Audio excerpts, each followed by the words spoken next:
Hello and welcome everybody, and welcome to episode 6 of Road Trip Wrestling. Today on the road, we are headed towards Major League Wrestling.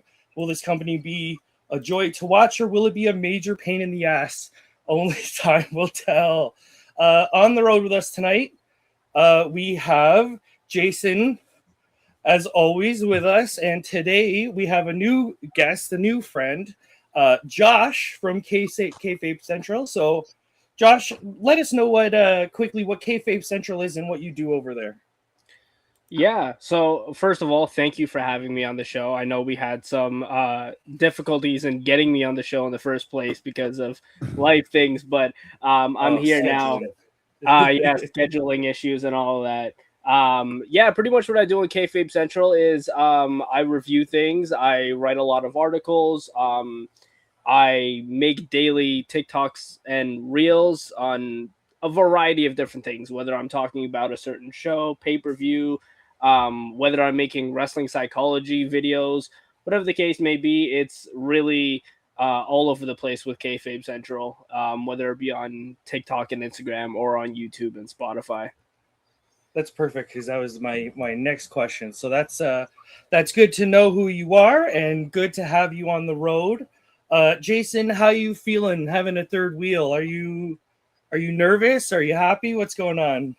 If I was any fucking better, I'd be you. That's how good I am. For some reason, I'm in a mood where I don't know if that's a good thing or a bad thing. So we're gonna try our best to plow through. You're speaking of plowing through. I mean, if I could get through the screen, I might give you a little, reach around if it puts you in a better mood. But, Okay, that I understand a little bit clearer. Okay, all right. So we got a clear road. He smiled on the thought of a reach around, so we're good. Yeah, we got a clear straight road ahead of us up to Major League Wrestling. Are you guys familiar with this company at all? Josh, do you want to? So when you asked me to come onto the show and we were watching MLW and you sent me the show, I had realized just then this was my first ever show of MLW, watching it in its whole.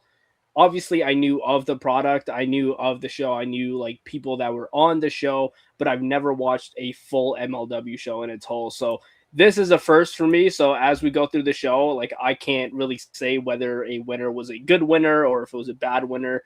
So my notes are a little bit more of like psychology based and what I took away from it.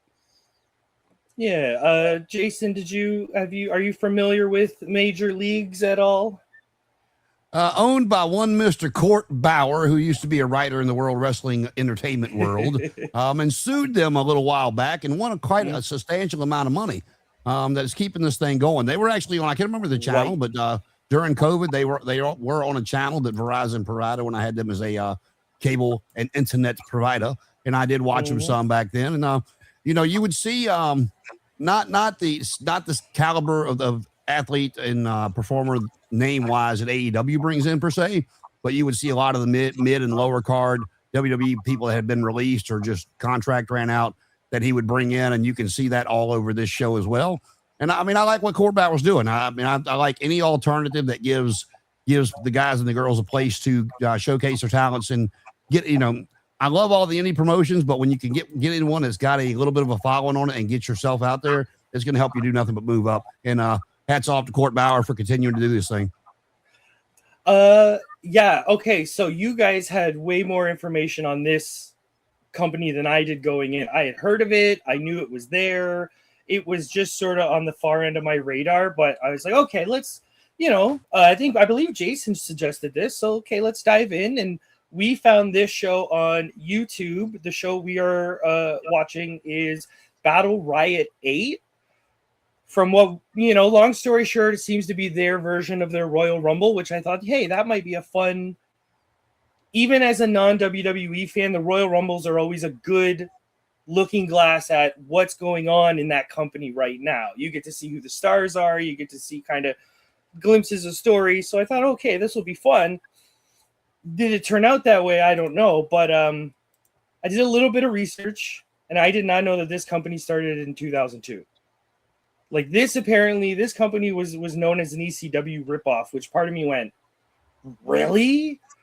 but then it had one of those. It went down for a few years, and then it came back up many years later. So in 2026, when we're recording this episode, MLW seems to have relationships with Noah, AAA, Dragon Gate, recently Stardom.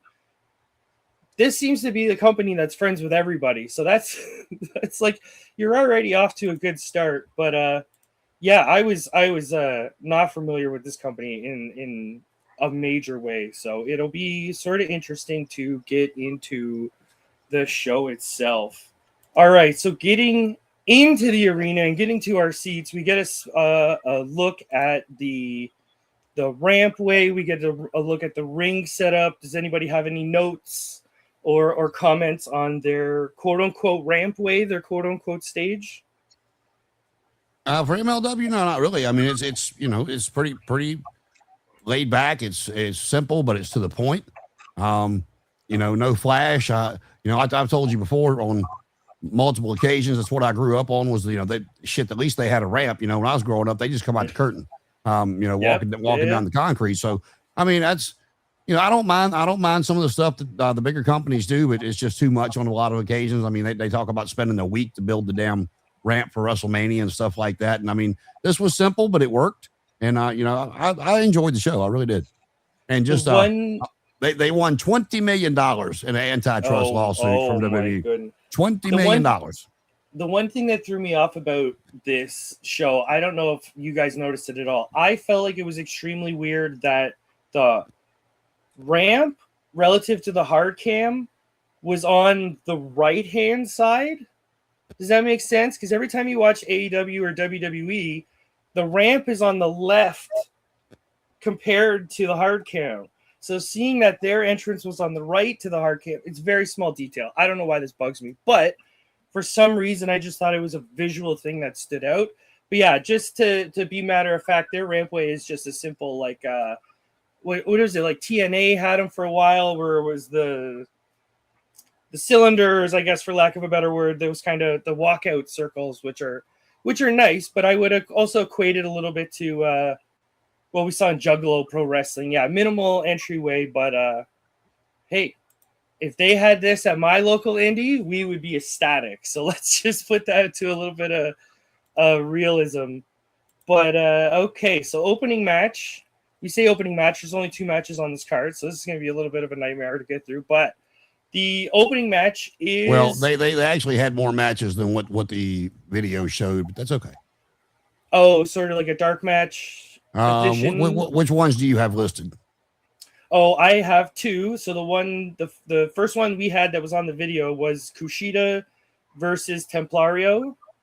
And then we had the Rumble. So okay, I don't know where your matches are, but you can add them in. I'll just run down the card real quick before the video started. Dark match, whatever you want to be. Shotzi Blackheart defeated Priscilla Kelly. That used to be Gigi Dolan in NXT. You had Diego Hill defeating Adam Brooks. Not really familiar with either one. I'd have to look those up to see who they might be. You had a couple of women's matches. Scarlett defeated Aaliyah James, and then Zamaya defeated Carolina Cruz. Austin Aries defeated Trevor Lee. He was in NXT as Cameron Grimes, I believe was his name in NXT. The Good Brothers over Joe and Mark Coffey, who were also in NXT. There's 3 of them. I forgot the other guy's name. You had Hammerstone defeating Bishop Dyer, who is Baron Corbin, apparently headed back to WWE, with all sources indicating that. And then we get to Kushida and the battle. Did they make everyone work twice? Yeah, so that sounds like most of the. Well, I mean, that used to be the old days of the Royal Rumble too. You go back and a lot of those people that were in the matches wouldn't necessarily. Yeah, that's true. It just seems so weird coming from watching what they presented on the video, which seems very classic WWF. You'd get the video that had 3 or 4 matches, and then you'd find the whole show and it had 9, 12, and you're like, oh, because video only had a couple hours. But I wonder why they only picked these matches. But the opening matches for us watching at home. Can I just say, for a quick second? So before I came on here, I did see a post from MLW. All of those matches that you just listed are going to air on Saturday on YouTube. So I think it's for their like weekly show or whatever that they tape those for. But I did see that exact match card advertised for this Saturday. That's going to be on YouTube. So that's probably what they taped that for. Oh yeah, so it wasn't part of this show, but it was part of the event recording overall. Okay, yeah. That makes, in my head, that makes a little bit more sense because you might not have supposed to watch the whole thing in theory. Like, yeah. So Kushida comes out first, and he's wearing the same bloody gimmick he's been wearing for 10 years. Honestly, now I feel like him and Alex Shelley had the time they were splitters gimmick the year time ago. splitters thing. I started to say that's when I remember he started wearing that. Coming out looking ago. like Marty McFly, with his lifesaver on. And Templario comes out looking. I do like the wordplay. They come out like the Knights of the Templar, and he's got his big. I don't know what type of sword it is, but it looks big and intimidating, so I enjoy it. I will say that the rock he pulls it out of does look a little high school play. So, peaks and valleys with the gimmicks, peaks and valleys. But so I was actually happy because as someone not familiar with MLW, having Kushida and Templario come out, I'm extremely familiar with Kushida. Templario, I've seen here and there. Josh, are you familiar at all with these two fellas? So Kushida, I am very familiar with. Templario, this was actually my first time seeing him wrestle. I didn't know much about this guy. I've probably heard his name somewhere before because the name rang a bell slightly. But other than that, I knew nothing of this guy. Jason, are you familiar with any of these fellas? Well, again, like both of you, Kushida, I'm very familiar with. Templario, I was not. Kushida's one of those guys where you would have to be living under a rock to not be vaguely familiar with him, with the career that he's had. Because to be fair, even to people who only watch WWE, he showed up in NXT for a couple years. So I think it was a couple years. So, the man's been everywhere. But these guys put on what I would call a very basic light heavyweight match. Like, there wasn't necessarily a lot of heat in it, but there was a lot of good technical roly-polies, let's say, like good roll-ups, good kind of, what would we call it? Lucha things. Josh, do you have any notes, any psychology notes on this match here with Kushida? Yeah, I had a couple. So up until what happened after the match, one of my major notes was I wasn't able to tell who the babyface and the heel was. And I wasn't sure if they were both supposed to be babyface or if Templario was supposed to be the heel. Because initially I was like, okay, Kushida's the babyface and Templario's the heel. But then Kushida had bits of heel moments like before the match and throughout the match, and they pointed that out on commentary. So in my brain, I was like, he either is he probably is the baby face and is turning heel, but I was confused on what Templario's character exactly was there. Yeah, he's got an odd, like his gimmick, I guess, is Knights of the Templar, which okay. But how that translates into how you wrestle or what kind of person you are in the ring is a bit of a, okay, I don't know how that works. But yeah, this was I was thinking about almost calling this a call and a response match because it was like, okay, Kushida, you do a move, okay. And then Templario, okay, you do a move. And then, okay, you do your gimmick. And then, okay, I do my gimmick. Yeah, it was, I would call it a definite face versus face. Like, open the show, 10, 15 minutes, go zigzag zoom. You know what I mean? Like, this felt like WCW, if you will. Like, if you... Yeah. Jason, do you have any thoughts on these two fellas after watching the match? No, I don't really. I mean, it's one of those matches you sit there and wonder how many times you could hear Excalibur in your head going, Suicida, Toby. God, I hate that fucking guy. To be fair to you, it was also a match where it's like that match must be amazing to sit there live to watch. Had great energy. There was great flow, ups and downs.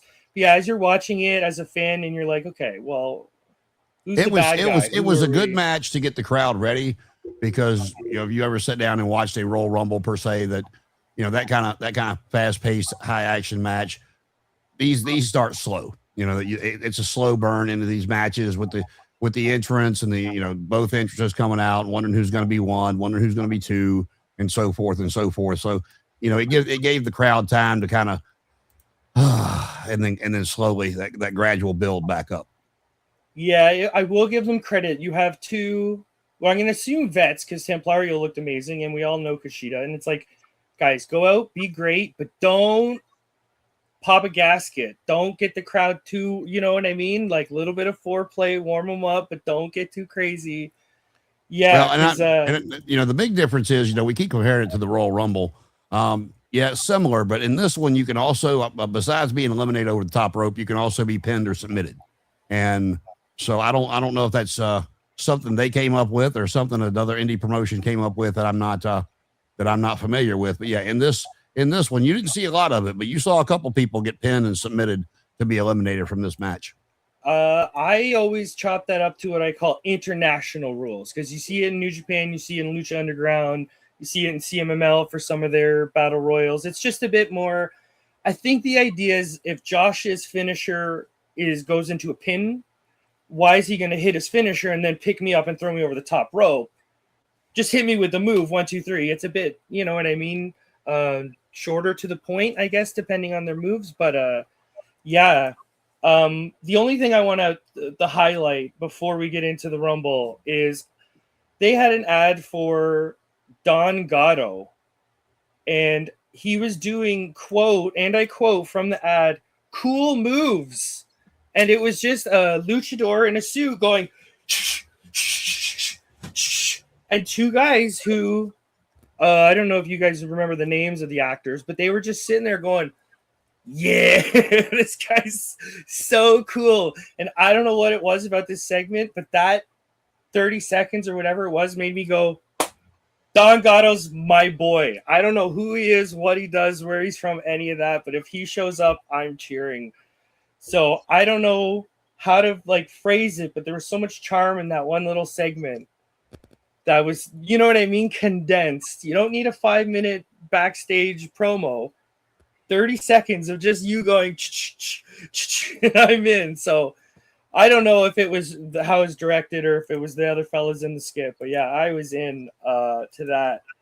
They also had a weird segment with Kruger, and I'm forgetting the faction's name right now, that he was a part of, but they had this segment. We only saw it 20 times in the show. Yeah, right. But they had this segment where it was explaining why he left the faction or whatever. And I'm sitting there and I'm watching it and I'm like, I thought I was watching a Marvel movie for a second, because I was so confused on the cinema production on this segment.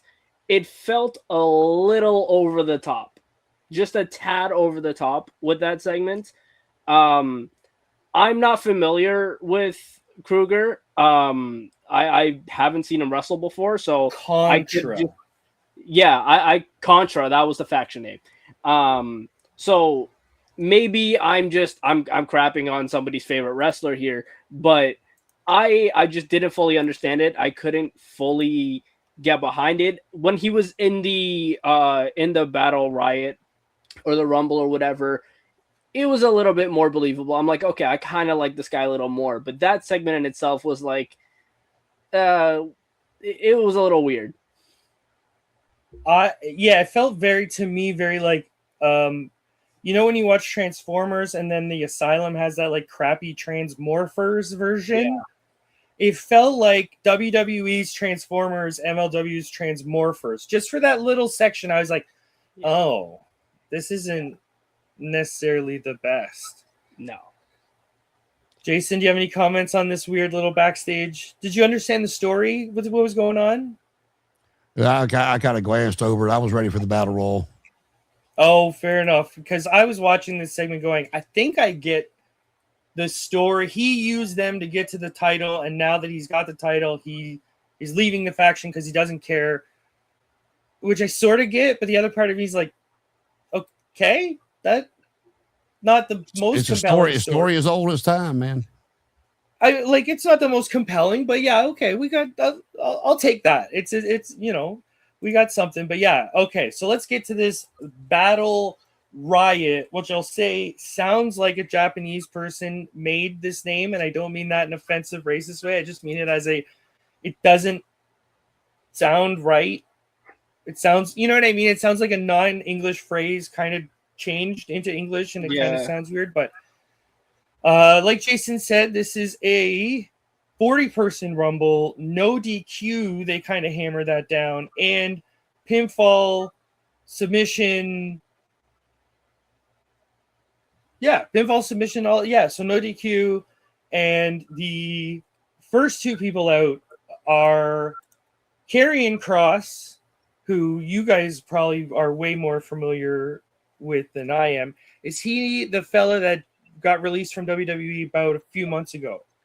Well, yes and no. Killer Kross. Killer Kross is what he goes by now. Yeah. He was Killer Kross in TNA, and I'll get to all that in a second. But they actually offered him a contract, but they did not offer Scarlett one at the time. And his thing was, yo, what the fuck? We're a package deal. And they're like, we'll deal with her separately. And he's like, no, you won't. You know, we're a package deal. And they wanted to deal with him one-on-one. And then once they got him secured, then deal with her. And he was like, no, I'm not doing it that way. And they left. Hey, people say wrestling, they want wrestlers to have unions. And as soon as two people have a union, they're like, wait, whoa, what? So, you know what I mean? I guess like you gotta. What is your knowledge with Killer Karrion Kevin Kross?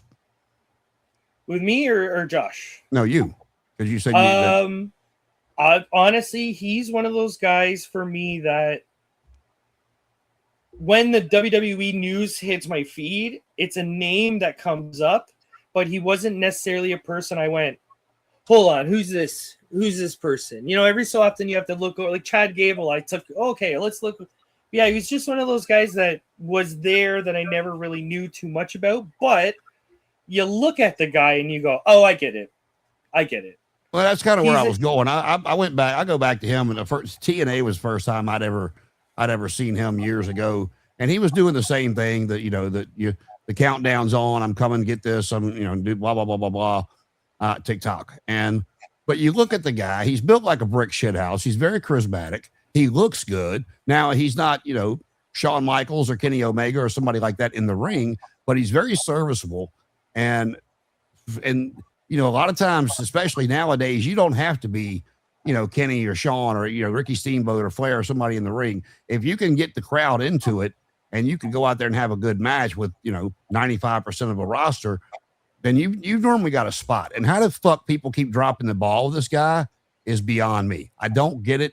Everywhere he goes, they made him a monster in NXT. He was so over in NXT. Then they bring him to the main roster and turn him into a fucking, like dominatrix porn star. And basically shaved his head. And it's what are we doing? Were these the people that it was like a Mad Max sort of gimmick?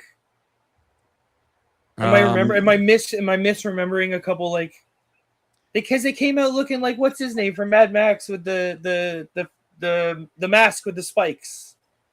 I don't remember the spikes, but he kind of got. I could be misremembering. He kind of got. It was like a weird looking demolition mask that Vince McMahon put on him after Triple H went out because Triple H did real well with him in NXT, and then when he got called to the main roster was about the time of Triple H's heart issue, and then Vince just completely shit the bed with him. He got released, and then Triple H brings him back, and then. But like I said, he was very well liked in TNA, the NXT crowd. I mean, he was just And I knew when they brought him to the main roster because he was so over in NXT, so dominant in NXT, and then he loses on his first night on Raw to Jeff Hardy. I turned the damn TV off. I was so mad. I'm like, you know what, you stupid sons of bitches. I'm not watching the rest of the show. I mean, Jeff Hardy. Shut the damn TV. Jeff Hardy's had his fun, had his time. He's a legend. You don't squash him per se, but, Kross is 3 times his size. And you let Jeff Hardy roll up this guy on his first night on Raw. Okay. Well, but maybe you know better than me, but I don't think that night you did. But I mean, the crowd chanting "We Want Cross," they knew he was coming out, and I mean, he, no, it's not a 15,000 seat arena, but for what was in there, he got a hell of a pop. And that entrance that him and Scarlett did in NXT and WWE. I mean, when they brought him to the main roster the first time, they didn't even bring Scarlett out with him. And I mean, that was part of the allure to get you to want to watch Cross if you didn't know who he was that damn entrance. I mean, it was one of the better ones they've had in the past 20 years. Yeah, I actually want to bounce off that entrance because as soon as Killer Cross came out, and the pop and reception that he got, it gave me goosebumps because I heard the "We Want Cross" chants. I remember hearing them at the post shows in WWE, and obviously them chanting it all throughout the arena, and then hearing that in the MLW arena and him coming out with Scarlett. It was just it was a goosebump feeling moment, and I'm right alongside you. I love Killer Cross. I think he's obviously, like you said, not the 5-star wrestler in the ring, but he's got the gimmick. He's got everything else. There's no reason you should flop with this guy on your roster. It was a really cool moment to see Killer Cross come out, and I don't want to spoil anything like for ahead of time, but as soon as Killer Cross came out, I said, I don't need to see the 39 other guys. This guy should be the winner at the end of this. Just have him come out 39 more times. So to politely matter of fact, you guys, I looked it up. I didn't find a confirmed number, but I found Wikipedia said 700 to 800 people in this Heritage Park in Kissimmee, Florida, United States. So 700, 800. Let's be realistic about professional wrestling. That's a fantastic showing. Like, and the tickets were probably $40 at most. And well, that's not the best price for a show in the long run. That's a good show. I can pay for the whole family to go for $40. I might break the bank a bit, but I'm not debating whether I can go. I can just say, yeah, let's go. Like, maybe we'll sneak in candy. I would much rather see a show in that type of setting than I would a Las Vegas stadium per se. Yeah, maybe this show kind of helped. It paid off to a more intimate environment. And speaking of intimacy, number 2 is who I'm dubbing the most naked man, because Matt Riddle comes out wearing almost flesh-colored. So he is a white male. He is a Caucasian person, and his trunks were like a pink, a beige. So if you were looking at a weird angle and the light hit a weird way, he did look naked. So I don't like to complain on this show. That's my complaint. Don't look that naked. Just wear black trunks. But yeah. Matt Riddle is going to have a similar story as Karrion Kross because, well, yeah, we know him from everywhere. I'm more familiar with him as New Japan's television. How can you say he's got a similar story to Karrion Kross? That dude is a fucking moron. Okay, no. So to specify how I meant is Matt Riddle is a person that was in the WWE for a bit, had a little bit of a name, got released. You know what I mean? Is back on the indies. And that's what I meant. The biggest name he got, the biggest pop he got was being part of, rated whatever the hell they were, with Randy Orton. And then when Randy got hurt and went out, his time in the WWE was very much numbered because they thought Randy was coming back quicker, but he wound up being out 18 months with that back injury because he had to have surgery, and Riddle was not around much longer. I mean, so I don't know. I've never been a big fan of the dude, whether it's been in the squared circle or out because he's been in the news so damn much. And where there's smoke, there's fire. We'll I don't know if you guys will agree with me. I don't mean this as 100% analogy. Can we compare Matt Riddle to like 90s Shawn Michaels? Like he's fairly good in the ring, but he just can't work well with others. This is a seemingly like common trope with Matt Riddle. I would say Matt Riddle might be worse. Like honestly, really, I honestly I can't stand the guy as a person. And it honestly irritates me sometimes when somebody is a good wrestler but they're a piece of shit human being. It's like, if only you could be a good person outside of these ropes. Because I do think he is a solid wrestler. He's not a bad wrestler at all. He just talks a little bit too much. And he mentions people's names who should not be in his mouth. He talks about, when he was in WWE, he was bad mouthing people like Goldberg and Brock Lesnar. Like, it was while he was in NXT, while he was in developmental, which is a wrestling school for WWE. Okay, that's what NXT is right now. It's a wrestling school. While he was in NXT. So ever since then, like you said, I can't stand him. I can't stand the guy. He talks too much. But he's a solid in-ring worker. He is similar to Low Key. Low Key had it like, you could have been one of the greatest, but you just don't work that well with others. And I don't know if this was irony or whatever, but I thought, okay, Karrion Kross, we got a WWE guy, we got a Matt Riddle, he's like I hate to call him this, but he's a bit of a journeyman.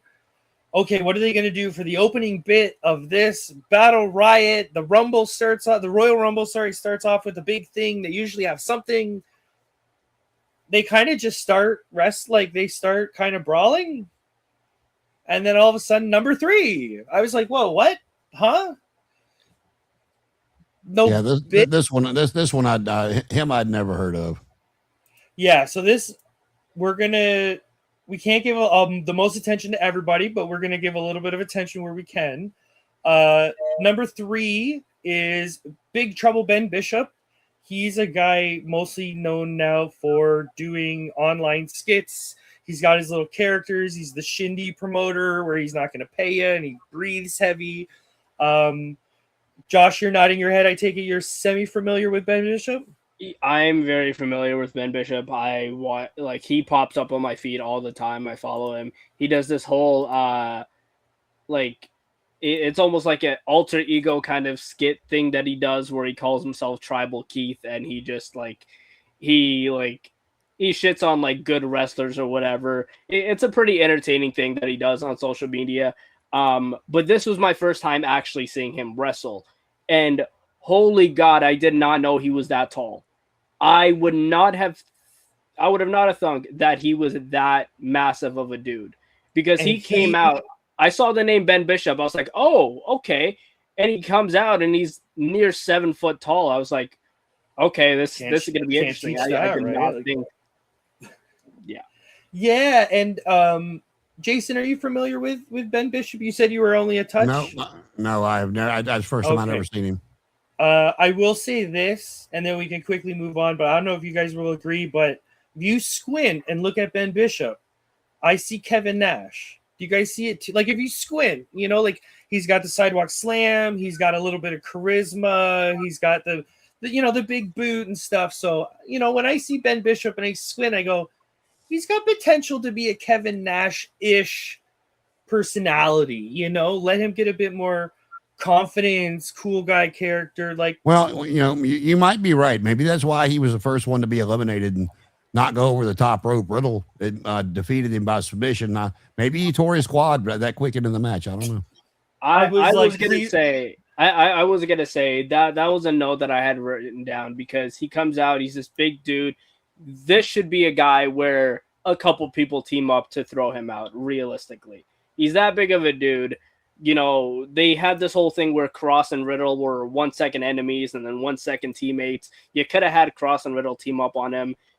This is my typical Josh hates everything kind of thing that everybody says. But he got eliminated way too soon. I don't think his size was protected at all here. Like, Riddle gets a hold of him, puts him in a submission, and that's it. He's gone. I was kind of expecting a little bit more from that. I will say, not to get into the long of it now, but he had one of the better I don't know what word to use, like a shine. Like, he came in He hit his move. He hit his move. He hit his move. He got eliminated. And I went, that makes sense. Clean. You got your shit in and you got out. Maybe not. Like, I agree with you. Like, the guy this size, he's got charisma. Like, keep him in. But the other part of me is like, we remember him because he got a bit more at the beginning.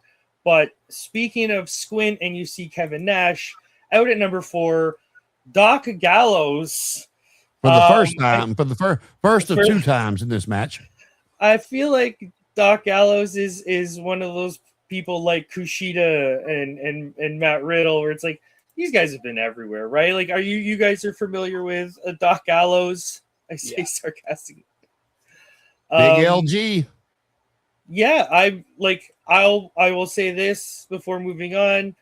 He is somehow less exciting than Ben Bishop, and Ben Bishop's already out of the match. So, Doc Gallows, I don't know where you are mentally with wrestling, but a little bit more energy or something, big guy. Come on, we gotta turn this up. But out at number 5 is someone who I've never heard of before, and as soon as he came out, I went, get in my voice stable. Cha Cha Charlie out of Coastal Championship Wrestling. Are you guys familiar with this? No, not at all. Nope. No. I'm sure we're all familiar with this, right? Is this public domain I've seen now? That somewhere before.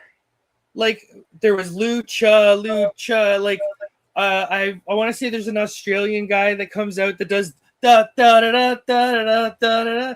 Is that public domain for wrestlers now? Like yes, chance you can't do, because that's specific. Like, but is this like anyone can do it? It's just up there in the ether. Yeah, go ahead and give it a try next time you're on the card.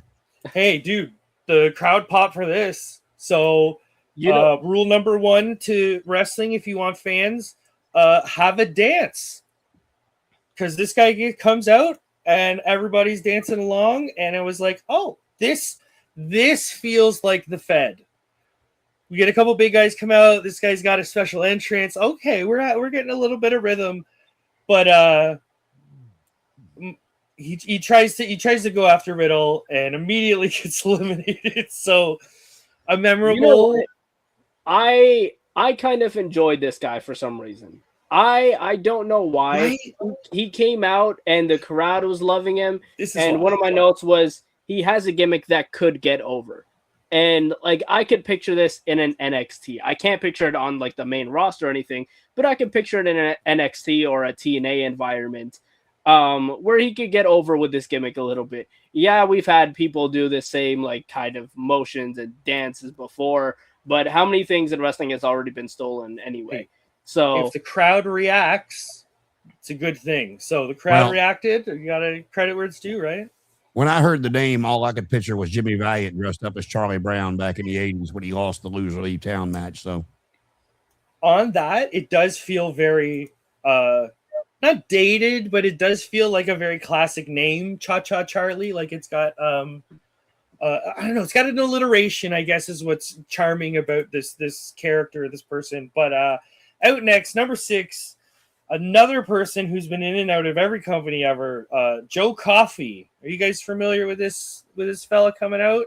Yeah, like I said, we were talking about them earlier on the pre-show, the tape, whatever it was. They just recently were released from NXT. It was him and Mark and whatever the other fellow's name was. It was the 3 of them there, and they're still together. So I don't remember what they called them in NXT. And it's but weird. They were Gallus in NXT. Yeah, Gallus, the Gallus boys. That's what it was. Yeah. It's weird trying to like talk about this match, because usually when you talk about a Royal Rumble, it's like someone comes out and they do a XYZ and they do a bit, and then we move on. The next person comes out and they do a bit and they do whatever. This is very like Joe Coffey comes out, and what I have it here is he does a big swing, he does a slingshot. That's it. They start brawling again, and it's like, ooh, this is kind of hitting that line of like not Royal Rumble, but sort of an indie battle royal.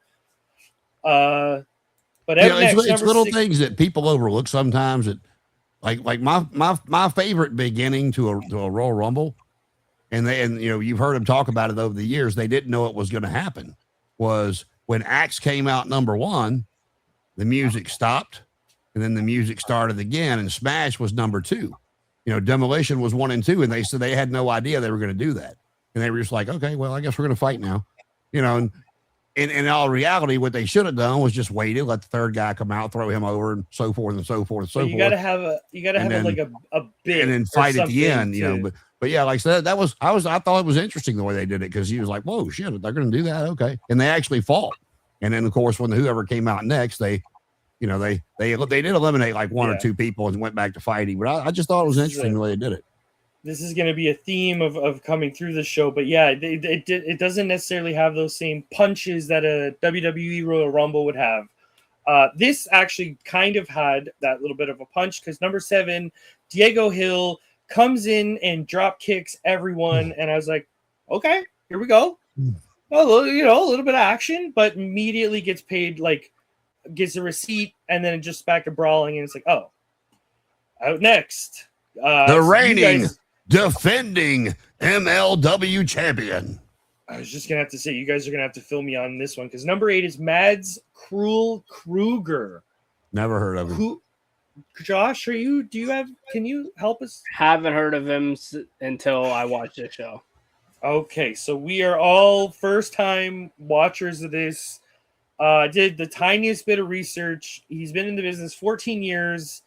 I don't know if this has worked, but he's 6'8", 320, which sounds like Vince numbers to me. The only thing I really have is he's I sound like a broken record, but he's very like Kevin Nash. He's very tall, long legs, long pants. He reminds me of like before WCW Kevin Nash, where he had the singlet with the long pants, that whole getup. But yeah, which I try not to be negative. We listen and we don't judge. I'm gonna phrase it like this. I'm not a fan of the mask gimmick that he's got. There's something about it that screams... My judgment doesn't come until number 10. Sorry, Paul, go ahead. No. What, do you have anything to add? Because it's just a weird mask I'm not digging. Yeah, I listen, I watch, and I do judge. So I saw this, and I was... He was no selling a lot of things, and as he should. He's a big guy. But from what I got from this was almost I don't want to say a ripoff, but it was almost Undertaker-like. And we've seen a lot of big men come in and try to do a similar gimmick like this. I don't think that we will ever get a gimmick like the Undertaker, where you can come in and be a dead guy who no-sells certain things, and even the Undertaker didn't no-sell everything. He didn't have a lot going on. Like, if it were up to me, this guy would not be my heavyweight champion. That's just me. I didn't see a lot. Maybe this was just one show I'm judging him off of. I could see him as a transitional champ. Like, we need to get the belt off you to get the belt on to Jason. So we're going to have this guy hold it for 4 months so Jason can win at Mania. That I would, okay. It's like the Sheik. Okay, he's not the face of the company, but he's good enough to get us where we need to go. But yeah, not to spoil anything, but they made a good choice with the outcome of this match. Getting closer to the person that I think Jason wants to poo-poo on. But number 9, great name, Matthew Justice. Yeah, all I have is he comes out paying tribute to New Jack. Yeah, any comments of this? All I got is he brought out the plunder, Daddy. That's all I got. We can talk about a bicycle. Okay, number 10, Jason. What comments do you have about Paul Walter Hauser? Why in the fuck do we have the pussy guy from Cobra Kai in a battle royal? Why? Really. Yeah, he was. Okay, that was his claim to fame. Is that him? Yeah. So, oh wow. The sarcastic note I have written, I'll say it to Jason because it's so sarcastic. This man is a legit Golden Globe Award winner.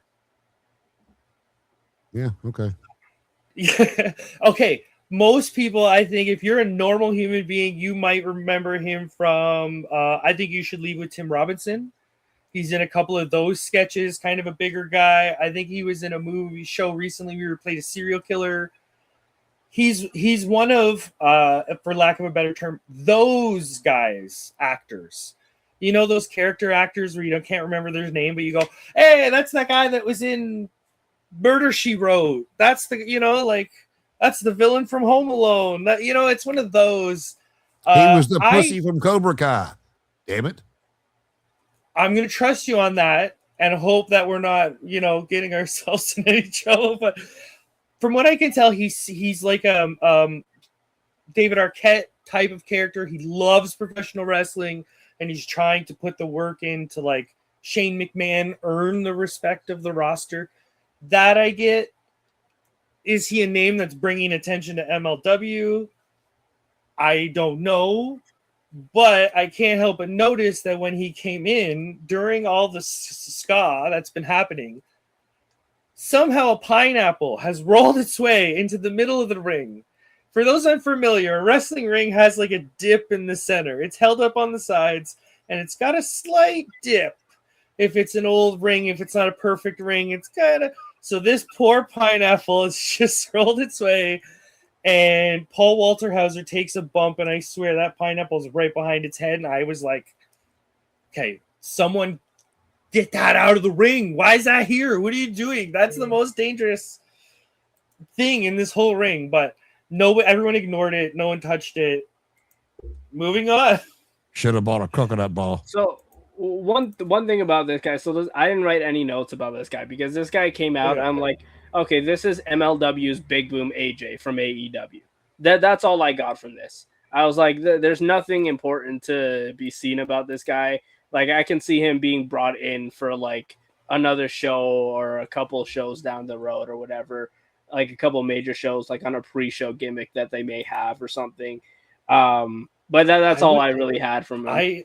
I would have loved to agree with you, but from what I've seen, he seems like a David Arquette. He's trying to go through the business. So he was a champion. I don't know which championship he had.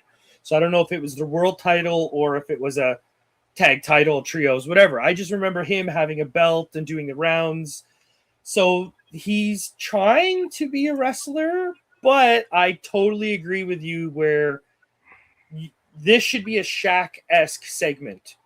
Yeah. Have a special segment for him where it's very, look over here. But yeah, he definitely comes off as a person. If you don't know who it is, you get nothing from him in the ring.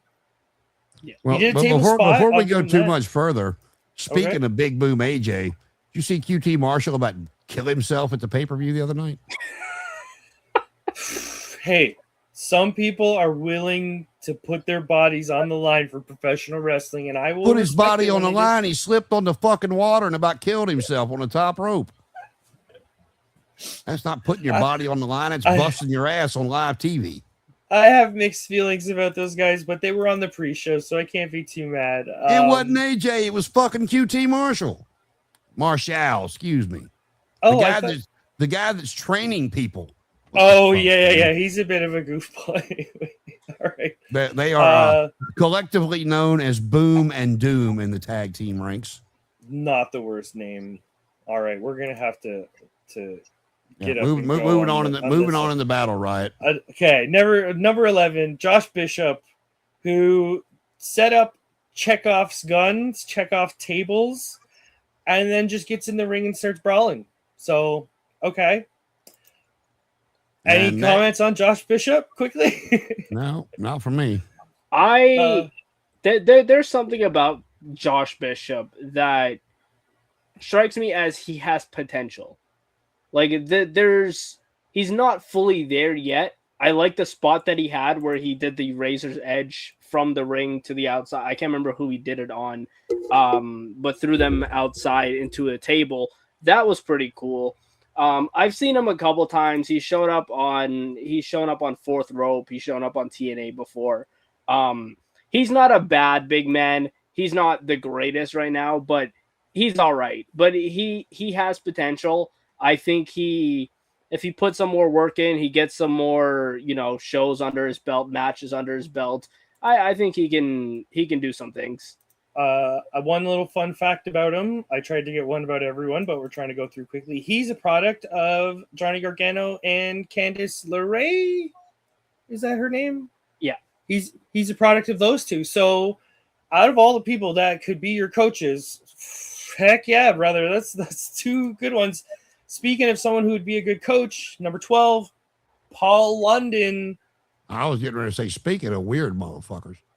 Oh, I like Paul London. I watched him when I was younger, when he was in the Fed. I believe he was in WCW, but he's one of those journeymen. He was in TNA. He was in Ring of Honor, the old Ring of Honor. Like, he's been everywhere. Josh, you familiar with Paul? I am, and he came out, and immediately I was like, he still wrestles? I was very confused. I did not know Paul London still wrestled. That was not my first thought, but that's a more positive one than I have. But yeah, no, I was never the big, like, I wasn't born in that time where he wrestled, but obviously I've gone back. I've watched the things that I need to watch. I'm not the biggest fan of Paul London.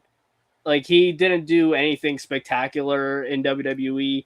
I haven't seen him wrestle elsewhere other than WWE. Like, I haven't watched him in TNA or Ring of Honor or anything like that. So maybe he's done some more spectacular things over in those companies. But based off what I have seen from him, I wasn't that impressed. And he came out, I was like, oh, this guy is still wrestling. Still wrestling. And look, we're not going to judge people's gear because my gear is terrible. But I will say Paul changed the color. The gray, not helping things. I'm not trying to body shame, but the gray, when you start to get sweaty, not helping anything.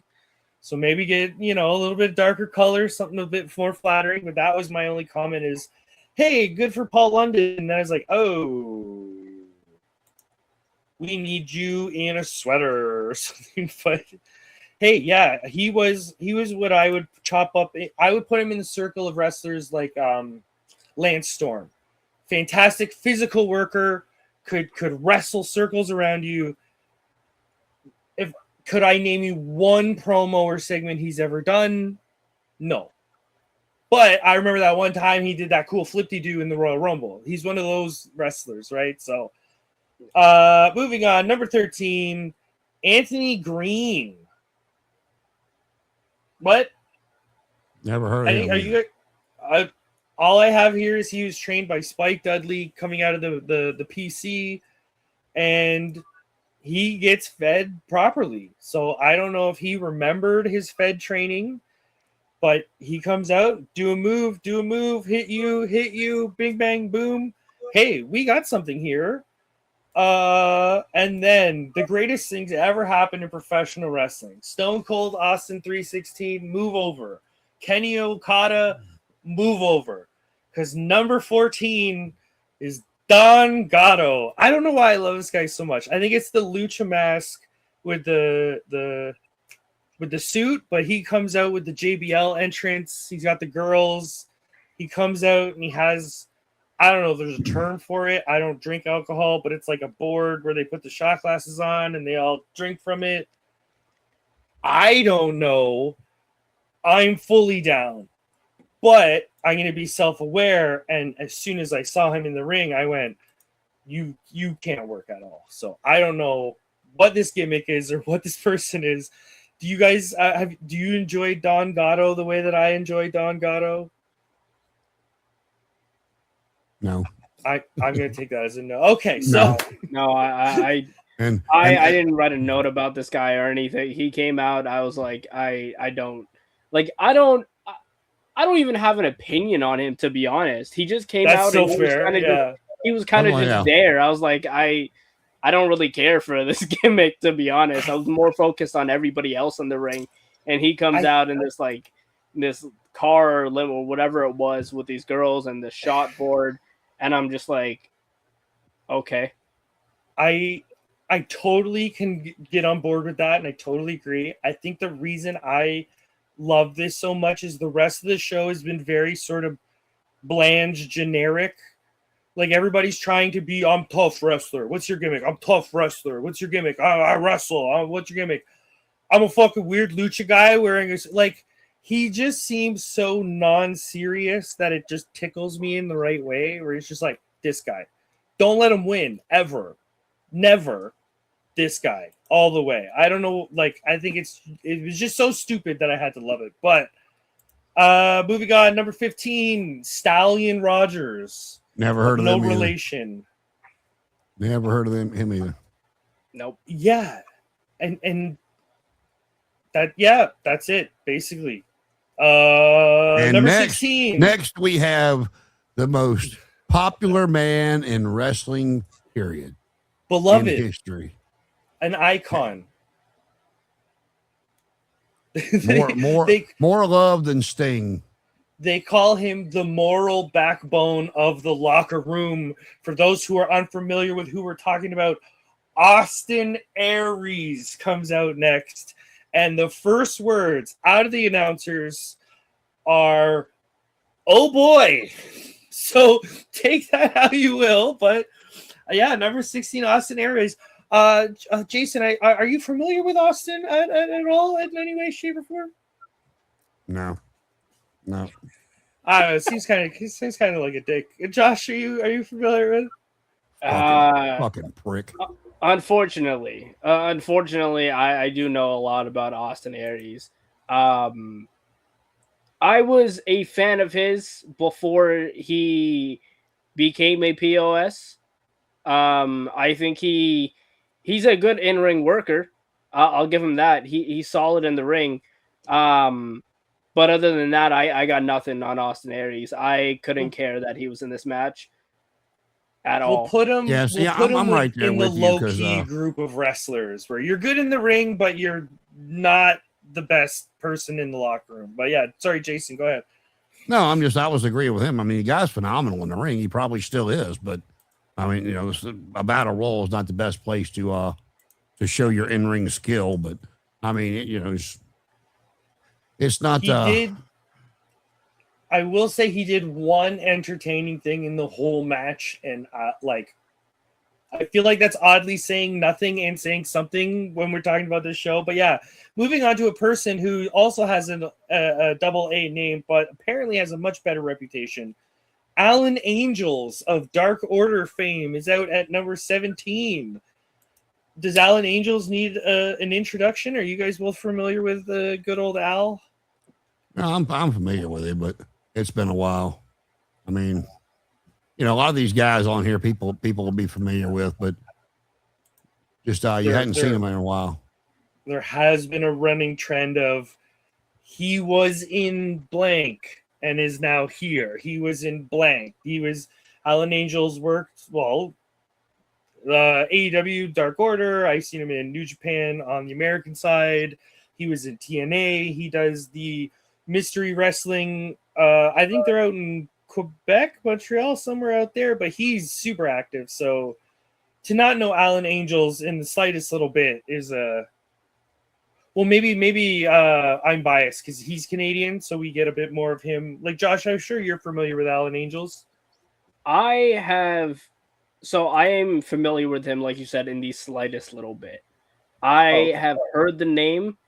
I haven't seen him wrestle, though. This was my first time actually seeing him like wrestle in any shape or form. No, fair. Yeah. He is smart enough to come in and do a shine spot, so we'll give him credit where it's due. But there is way too many people in the match at this point. There's 17 people, and there hasn't been what I like to call everyone out of the pool spot. So think back to the old Royal Rumbles, we got a bunch of people in, and here comes Kane. What does Kane do? He comes in and he takes out 7 people right away. Bing, bang, boom. You know what I mean? Let's clear the ring, everyone out of the pool. Not happening at the moment. So we're getting to Adam Brooks, number 18. Any notes on poor Adam Brooks? No. Not for me. All I have is he's Australian, so thumbs up. He's good in my books. Coming up next, 19. I feel like there's some gimmick infringement here. Cody Fluffman. Does this guy remind you of anybody local up here in Ontario? Now that you said local, yeah, he does remind me of somebody locally. Who, you know what, I'm gonna keep certain opinions to myself. But wasn't the biggest fan of this. What was it? Cody Fluffman was his name. Fluffman, yeah. Fluffman, yeah. Again, he was one of those guys who was just there. I didn't even have an opinion on him or anything like that. It was kind of just he was there and then he was gone. Oh, I have one note. He does a steamroller. Right. All right. Yeah. That's okay. So that's your highlight of you come in. Jason, do you have anything nice to say about Cody Fluffman before we move on? I mean, he might make a good fluffer. He was there. Number 20, heel Kushida. What? Sorry, we may have skipped that earlier, but after his match earlier in the show, Kushida turned heel, and we now have a heel Kushida coming out. What? Kushida, like, I don't know if this is a good analogy, but Kushida is like Steamboat. Like, I don't think Kushida's ever been heel. Like, has Ricky Steamboat ever been heel? No. Like, No. Kushida's just one of those guys where you go, wait, what? And the bad thing is Steamboat's name, his real name, was the perfect fucking heel name, Richard Blood. Oh, that's so good. I don't know if I would put Dick Blood on a promo, but here we go. You know what? We've all done it at least once. We've all had a medical scare. The problem with heel Kushida right now is he just comes in and he just joins the brawl. So similar problem to what was going on to the rest of the match is there's no one said to the other people, hey, I want to get my shit in. They just, hey, let's go in, let's punch, kick, and go home. Up next, 21, Trevor Lee. I am not familiar with this guy or anybody. Again, he was Cameron Grimes in NXT. They brought him up to the main roster for a quick cup of coffee. I mean, he's actually not bad. Got some charisma to him. He's good in the ring. Just don't think he's found his niche to make it to that next level yet. But I mean, he's not a bad guy to have on your roster. Yeah, like, unfortunately, he just joins the brawl immediately. There's no shine. There's no get your shit in. There's no nothing. It's just you. Josh, are you familiar with Cameron Grimes? I feel like I'm familiar with the name, but I don't. Yeah, no, I was a fan of him when he was in NXT. Like when he got brought up to the main roster, I think it was Corbin that he squashed really quickly. And then that was about it that he had on the main roster. He's really good in ring. There's not much I have on him other than he's good in ring. And like, I liked his gimmick a little bit in NXT. I like his finisher a lot. Like, his finisher is very unique. I don't know if he still does the double stomp thing as his finisher, but when he was in WWE and NXT, his finisher was really cool. I think it wasn't what a lot of people were doing. You got to get up depending on who you're facing. You got to have a pretty high vertical to get up for that finisher. And he did it pretty well a lot of the time. So yeah, I'm all for Trevor Lee to get some bigger opportunities in the future. It does seem a kind of running thing throughout the show of like, person who is in the Fed has come back to the Indies, who is good in ring, and just has not. It's like surfers waiting for that wave. They're just sitting out there and they just haven't found that one that's taken them off yet. And it's like, we're about to call the 22nd person in this match, and it's like 90% of the people have a similar story in that way. So hopefully that's not a general consensus on the company, but it's hard to not notice the pattern so far. Okay, this is a good one because I don't know if anybody's known this guy. Number 22, Akuro Kwan. Nope. No, I'm not familiar with this guy. I mean, I would not want to piss this guy off. Like, he looks scary, but he also looks like just a normal dude scary. Like, he would be scary if you were drunk at the bar. He's not necessarily scary in a fighting ring. You know what I mean? He's got one of those looks, but he was trained by someone called the Grim Reaper. So take that somehow. I don't know. But he uses a green mist. For some reason, I was like, that's racist. I don't know how. I will refuse to elaborate further. But number 23, again, going back to the story so far of the show, Wolfgang. That's the third member of Gallus, Wolfgang. Similar story, WWE system trained, just never could hit his niche. Was this the guy that got fired because he was on TNA that one time years ago? The Highlanders? No, that was the Highlanders.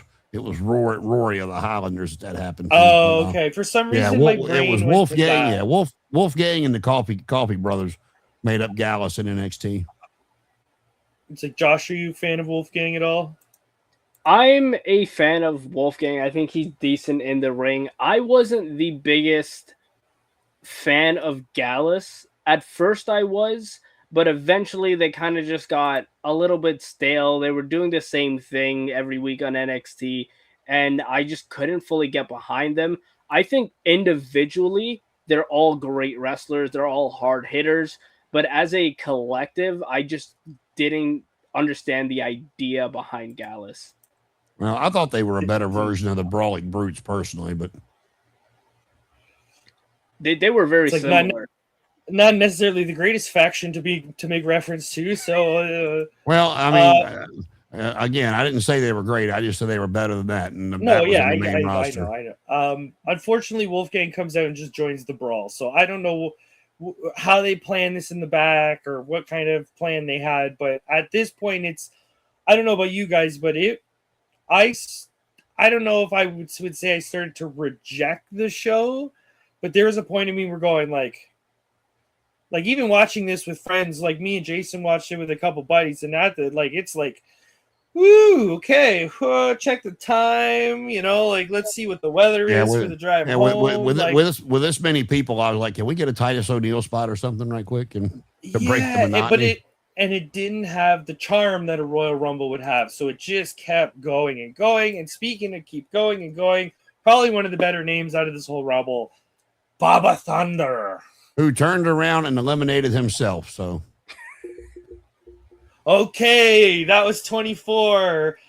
The only story is Davey Boy Smith was supposed to be here, and they showed a little video of Davey Boy getting beat up, and out comes Baba Thunder. Moving on. I don't know if I'm allowed to say his full name or all our YouTube recommended lists will all get corrupted, but number 25, Simon Gotch. Look, I ain't kept up with him since they left, but I really did like the Vaudevillains in NXT. I thought their entrance was pretty cool. They were a good tag team. I think if I remember right, he pissed somebody off or did something to get released. But I enjoyed the tag team, him and Aiden English. I think there was, for lack of a better term, opinions. Because I know Big Bill had opinions, let's say, that the locker room was a little... So let's just say, I don't think he ever did anything. We need a category. I think he's one of those guys that's just hard to like, he's hard to like, but he never did anything that was like, he never stole from a charity. He never Bill Cosby'd anybody. He never, you know what I mean? Like low key is hard to like, but low key has never murdered his girlfriend and got away with it, from what I know. So it's, you know what I mean? It's scales, but yeah. Okay, so what got me is Simon Gotch. It was supposed to be Satoshi Kojima. For those who don't know, Kojima's like a 40-year vet. He's been around all the Japanese leagues. He's a Noah champ. He's a New Japan champ.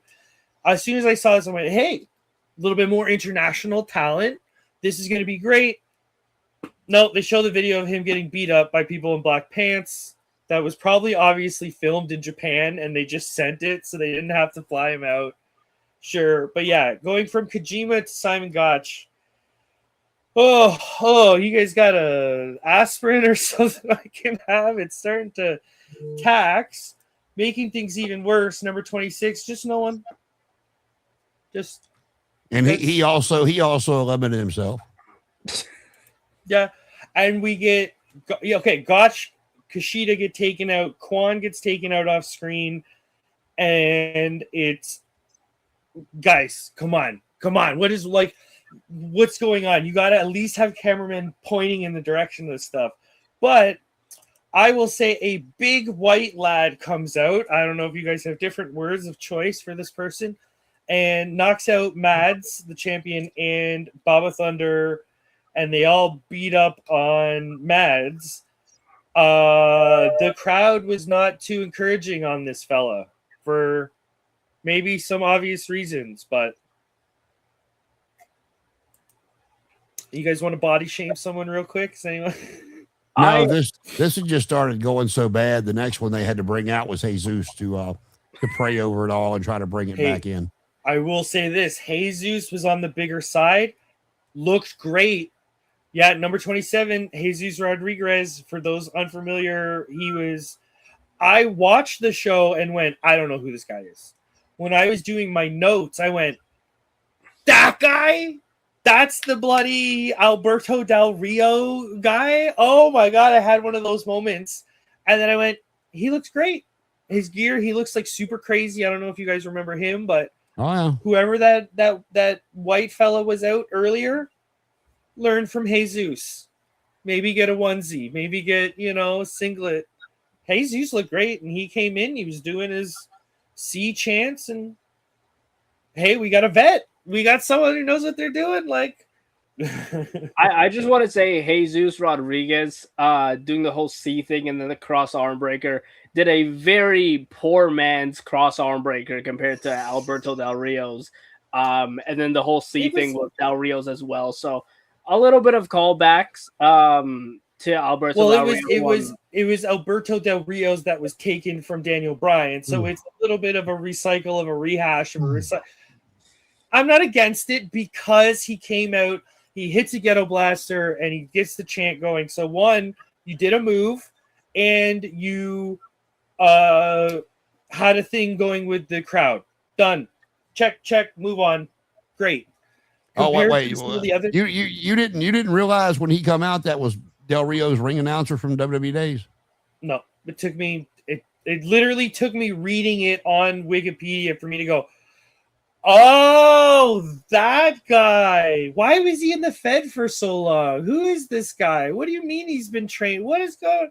Took me way too long, dude. I know Del Rio has been proven to be a piece of shit, but that, when that first go round, that was a pretty damn good gimmick. Oh, so good. We'll put him in the pile of wrestlers with the Austin Aries. But yeah, Carl Anderson coming out at 28, the man famous for almost winning a G1's once, long time ago. I think that's his biggest claim for fame, is I think he made it to the finals of a G1. How many times he can mention his beautiful Asian wife in an interview. I do like that gimmick. There are some mixed opinions on who I still call Bullet Club. Gallows and Anderson, I still call him Bullet Club. But Carl Anderson was one of those. What's a good example? He's not necessarily a Marty Jannetty, but he was someone that had a lot of potential. Like for a Gaijin to almost win the G1 before Kenny Omega is a massive deal. But then he just never turned into anything. Like, great entrance with the like stuff like that's good. But yeah, he never put the puzzle together and made it click. At best, I think, correct me if I'm wrong, but at best he's tag champ, right? Like, he's never IC belt. He's never been a TV champ. He's like, even in New Japan, I'm thinking. I think he was always he was a mid-card champ in Japan at some point. I forget which one. He did win a mid-card title in Japan at some point. I do remember that. Yeah, he had that title when they brought him back to the WWE. They had to let him go back over there and lose it. Oh, that was the tag titles though. If I remember correctly. No, it was a singles title. It was a singles title. Right, yes, he had the never open weight. Yeah, which is not. It's a beloved belt, but it's more of like an underdog belt. It's not like if you win it, it's not helping your paycheck. But yeah, it was a singles belt. So okay, I'll concede on that point. But yeah, it's Carl Anderson. Is there anything that we need to else that we need to touch on? It's Carl Anderson. Now the next person I had to. This was another person I only realized who it was while doing my research. But 29, Sidney the great Akeem. grandson of the one man gang. Now, who is Sidney Akeem? Do you guys remember? The great grandson of the one man gang. I just told you. Well, I meant like what's a way that we would know Sidney Akeem? What is Sidney more famous for? Being the younger of the African Dream. This is Reggie. Even as a non-WWE fan, I sort of remember Reggie was like a flip-de-doo boy that came in for one of the female wrestlers. Circus, yeah, he legit came from Circus Olay. Yeah, he's like a Ninja Mac-esque wrestler, but I had to go, hey, like I couldn't put two and two together. So I don't know if I was tired at this part of the show and my brain wasn't working, but about the only time that I ever enjoyed that 24/7 title was when he got involved and he would be doing all his flips to get away from people and, literally like doing like a Matrix cartwheel over top of like 4 people and then landed, he landed it perfectly for live TV every time and then to run away. And there's lots of potential for... super athletic. Now, they never really gave him the spotlight of to see how charismatic he could be to get himself over. I mean, they gave him the romantic interest of Nia Jax.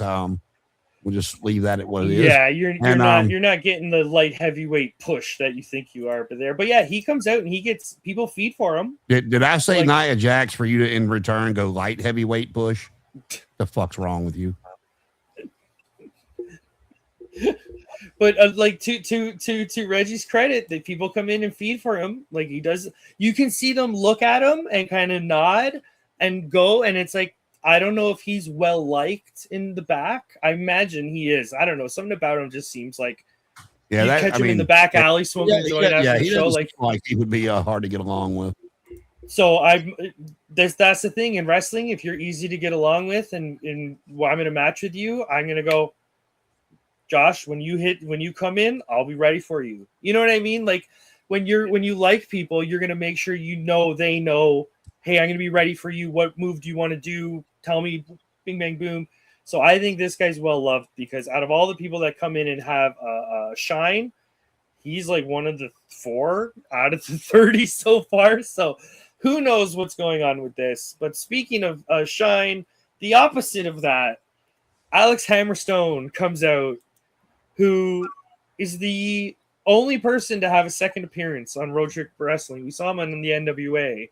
This guy's been everywhere, but he just comes out and starts the brawl. Are you guys familiar with Hammerstone at all? Yeah, he well, I think it was Obafemi that squashed him on NXT that one match. They brought him in. No, MJ. Oh God, what was it? He got brought in AEW for a match and somebody squashed him. He's a mighty big fella. But I think he's one of those guys like trying to think of like one of those old WWF guys where he's like, you're big, but you're so big you can't work too well. You're just wide. Like I said, I know he did one match on NXT and he did one match, or it might have been 2 matches in AEW a few years back. But yeah, I mean, I agree with you. He's big guy. I don't know. You people like that. You wonder what might what's going on with him in the back, because it looks like somebody would want to give him some type of push.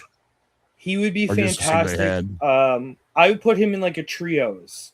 He can be the big guy in a trios. And they can have the championship. Like he would work for there. But yeah, he doesn't have a lot going. And speaking of doesn't have a lot going, because I have no notes for this person, Ricky Martinez. Wasn't he one we saw on the French show that we watched? Potentially, but it didn't pop up in my notes, but I'm not saying you're wrong. I'm just saying I didn't see it as I went through it, but could totally be right. Moving on. Yeah, that's all I have. Is he joins the brawl instantly? 32. Ariel. What is it? Ariel Dominguez.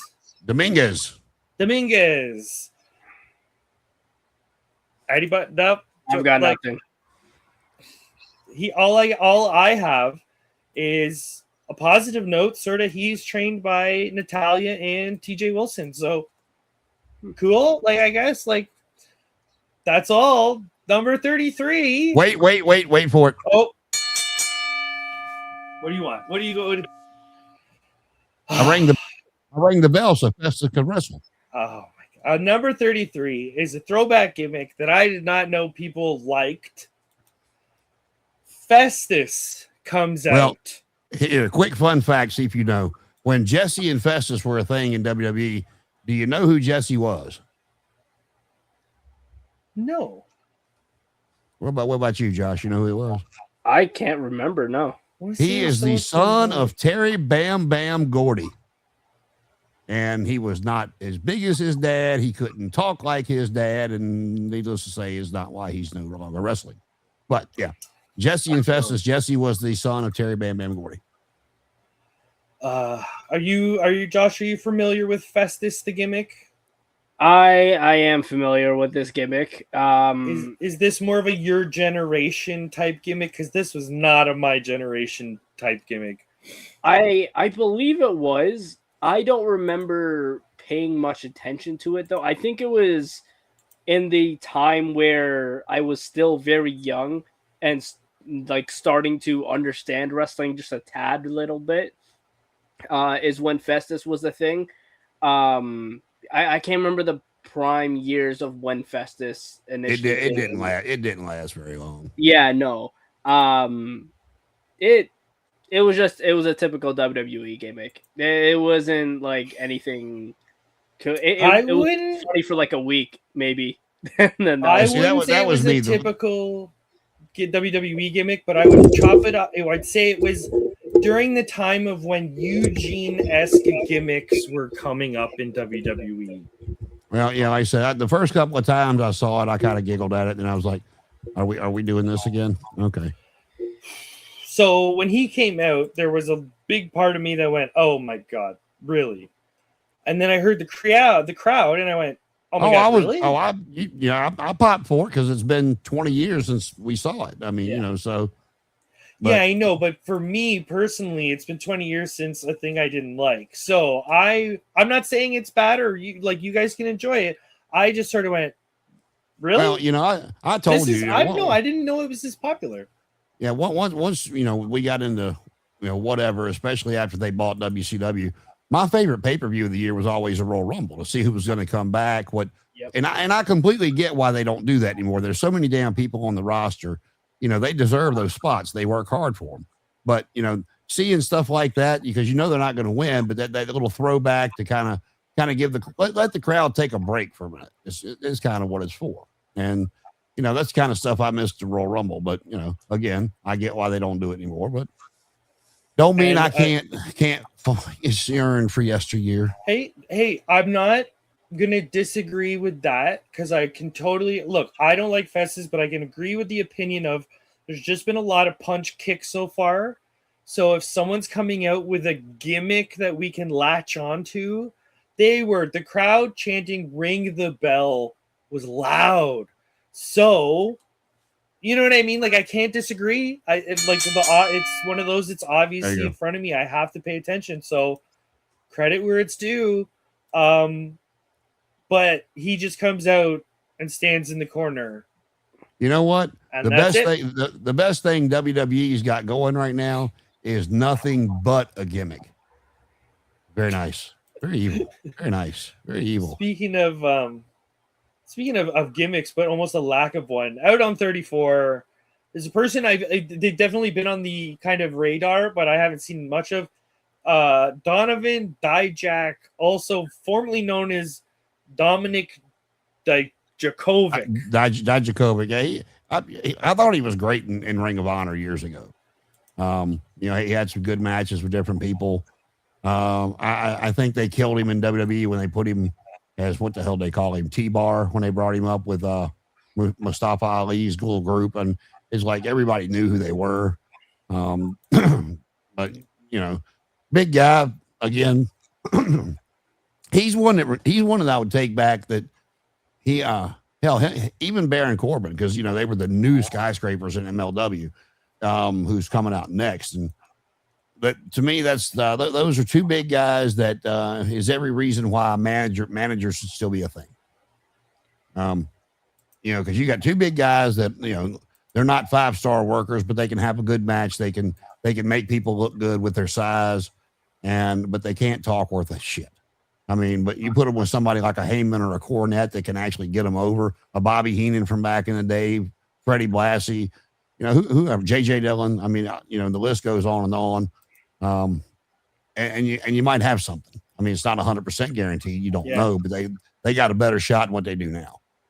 He's another one. Oh, sorry, go ahead. Yeah, no, I was a huge fan of Dominik Dijakovic, or Dijak, whatever we want to call him now. He's had so many names. But yeah, especially in NXT, because NXT was actually where I first saw him, because it took me a little bit longer to get into the Ring of Honor side of wrestling and everything like that. And that's where I started exploring more wrestling. So I saw him first in NXT, and he had a bunch of great matches with like Wesley and Keith Lee, all the Lees. He had great matches with over in NXT. I've been a huge fan of this guy for a long time. I hate that they killed him on the main roster. And like even when they took the mask off, they still kept the T-Bar gimmick for a good while. And then they just released him. So I'm glad to see that he's doing a lot better in MLW. I still do think that this is a guy that could be in a bigger role in a bigger company, whether even it be a TNA or it be an AEW. But I do agree. I think somebody like Dijak may need a manager because he's not that great on the mic. Like they put him in a lot of segments in NXT, and a lot of the time he just couldn't hold his own in those segments. Like you put him in there with like an Adam Cole or something like that, he wasn't able to hold his own very well. So that was the only thing. So I think a manager for him would be a great addition. If he's going to do something, he better hurry up. He's 40 years old, so he's the clock's ticking on that superstardom.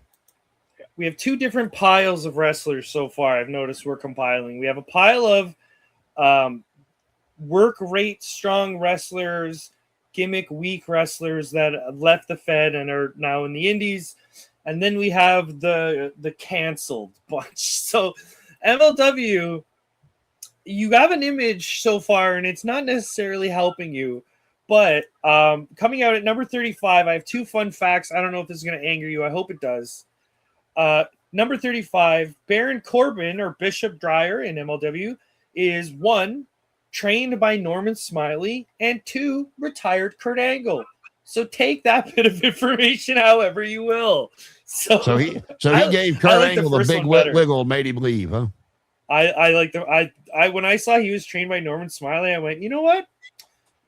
I think I like Baron Corbin a little bit like.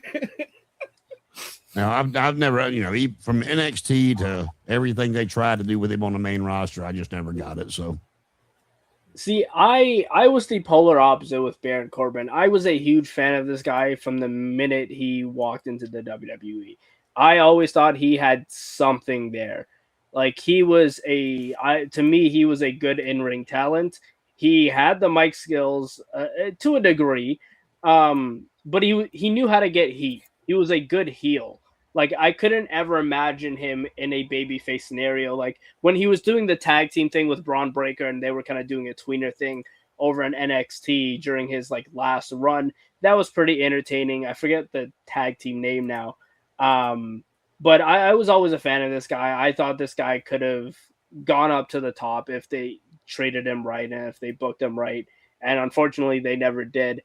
And it hurt me even more that he was the one who retired Kurt Angle at WrestleMania, because I'm like, I really like this guy, but this was a really shitty decision. Well, that and all that hair he had, he just shows up one day bald. Now, granted, yes, he was losing his hair. The hairline was thinning. But again, it's wrestling. If you're gonna shave your head, do it in the ring, man. Make some money off of it.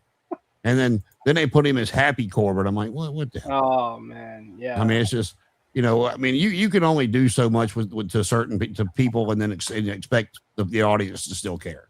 Yeah. And that's kind of where they got me with him. Was I didn't care. Yeah. It did seem from the outside viewing that he was put in a couple situations where you should have said no. Didn't he do the dog food thing with Roman Reigns? Yep. Just say no. The Miz, the Miz can say no and not get fired. Baron Corbin can say no to that one thing and not get fired.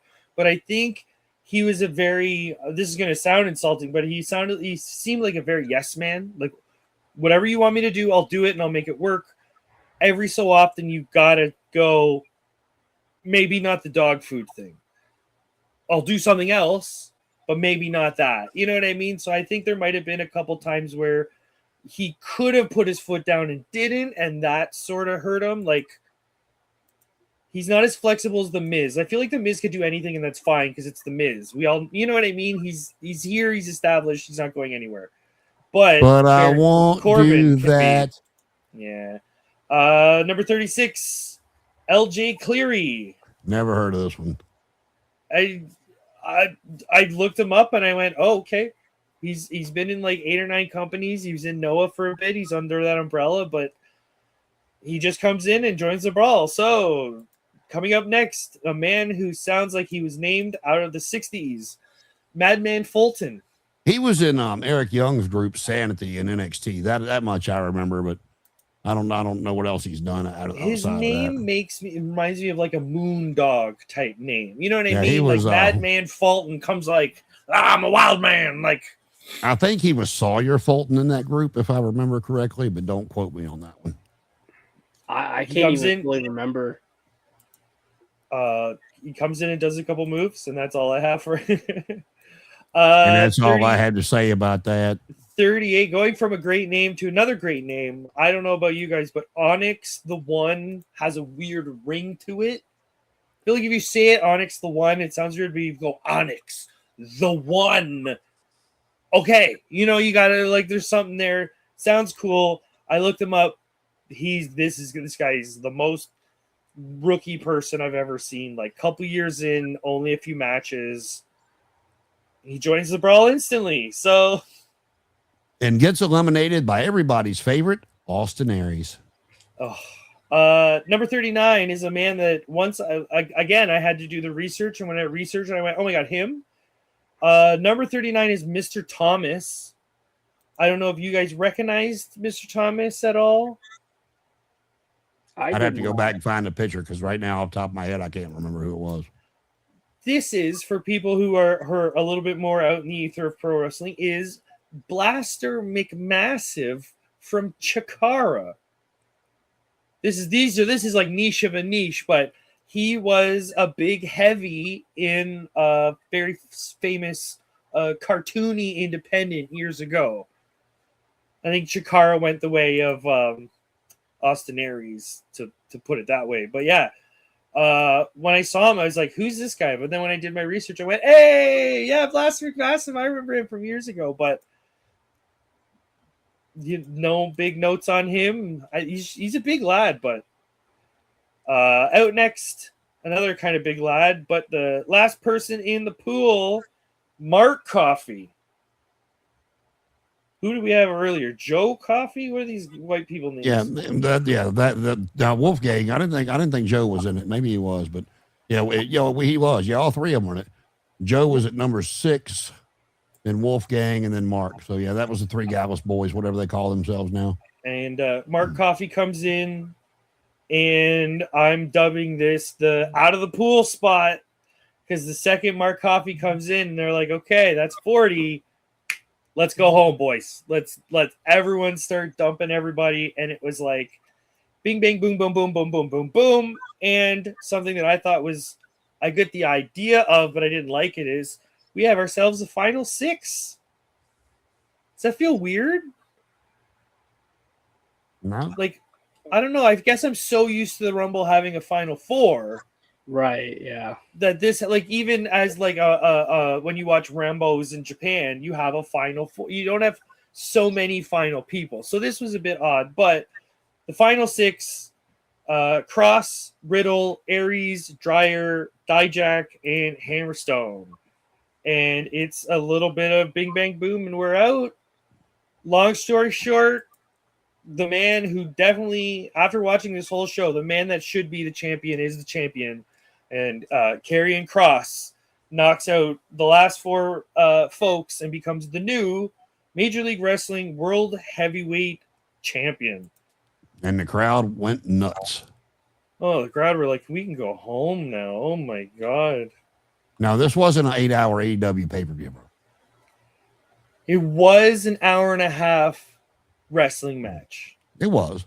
So, but again, I thought they spaced it out well with the names versus, you know, I'm sure some people were familiar with different people watching MLW, being in attendance, but, you know, they spaced it out well with their bigger names and kind of, you know, getting your brawls in, getting this and getting that, and then bringing out the Cobra cunt and you know, for a laugh and stuff like that. So, you know, no, I thought, you know, yeah, it was long. I thought the way they did the number of the draw, I thought they spaced it out well. I was gonna say, I guess it's like usually we talk about how the match went, but when we have a show that's basically two matches, I guess we can just go right to the post show review and just start. I guess, Josh, because you're our guest here, what were your thoughts coming out of this episode of Major League Wrestling? Was there any highlights, lowlights, anything?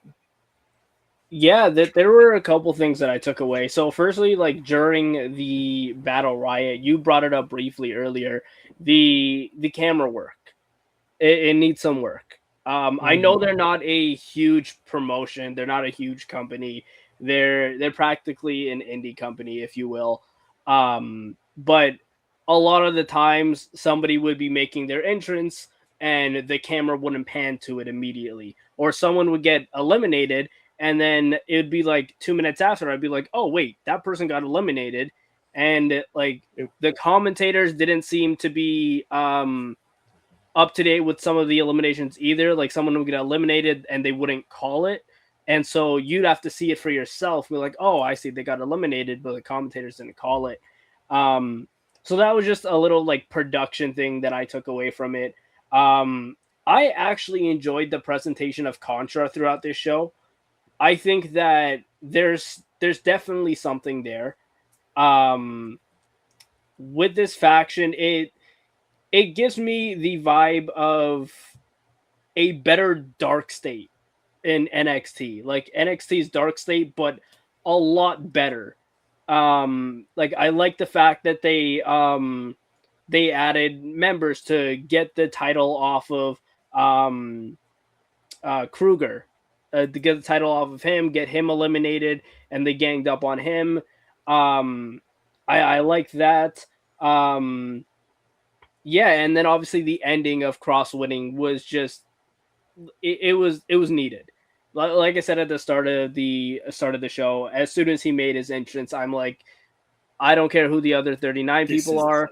This is who should win this match. And lo and behold, he did. So it gets a thumbs up from me, to be honest. There were a few things that, yeah, I could have done without, but you know, you're gonna get that on every show. Not every show is gonna be perfect, especially on a show like this, where there's supposed to be, you know, some aspects of, you know, sports entertainment, if you will, and the comedy aspect of it, and then the actual wrestling aspect of it. So overall, it was a fine enough show for me. It gets a thumbs up for me. Jason, are you gonna agree, disagree with Josh in any way? How did you enjoy or not enjoy the show? Danhausen wasn't on it. It fucking sucked. Now, what I would like to see is I would need to go through and see who in this battle royal is recurring in the show, recurring on the actual programming to see, you know, besides Matt Riddle, where Killer Cross can go next, title wise, and continue to tell his story. because you got 40 people here. Paul Walter Hauser ain't gonna be around. He was a spot. I would just be interested to see what their main roster is versus who they bring in from the outside to see where it could go. But I agree with you. It was a little long, and there were spots in there they could have trimmed it down. But all in all, I mean, it went the way it should have. Yeah, it's hard to hate. I don't have the most amount of positives towards the show. The camera work. It's you don't even need more or better cameras or whatever. It's just knowing your positioning and knowing your timing. This event, don't book an event around a match and have the match be a little loosey-goosey. This felt like the boys booked it in the back, which is fine for small rumbles. That's totally 100% fine. But for 40 people, this was an hour and a half. There's too many people in the ring. People couldn't get their shine because there's too many people. It could have used, you guys are right, it could have used a bit more, like have a comedy guy come out, slow down the match. Like we did have Fluffman come out, but it was like bing, bang, boom. Or like slow it down, everyone out of the pool, have someone else. Like, yeah, it needed like channel changes, for lack of a better term. Like there was an old Royal Rumble where it was like all the hardcore guys. Okay, now Kane comes out. Now it's all the big guys. Okay, now it's all. So there's a little bit of a like the undercard, the big, like you get chunks. This felt like just go. So yeah, I'll say this. For someone who is, for lack of a better term, a WWE light, they're lacking the very specific charms that make WWE what it is. I'll be self-aware. I'm not a big fan of the product, but they put the right effort in the right places. Danhausen has a little workshop he has, right? Like he has a little science here. That's perfect for him. Like I'm not the biggest fan of it, but I understand why they're doing it, when they're doing it, so forth. So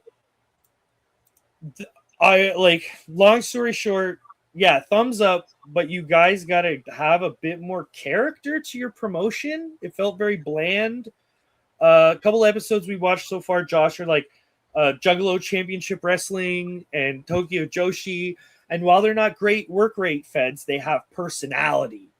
And I felt like MLW, while the work rate is great, the personality of the promotion can have a little work. It was like the NWA. You can the feeling wasn't right, and you can work on that. But overall, it's hard to hate, right? Yeah, well, I'll tell you this: for anybody that just was listening to you, and it probably won't mean that much, but I'll give you something you can do if you want to see how important camera work is. Mm-hmm. If you go back and watch the old NWA under Crockett, Jackie Crockett led the camera. He had his own crew.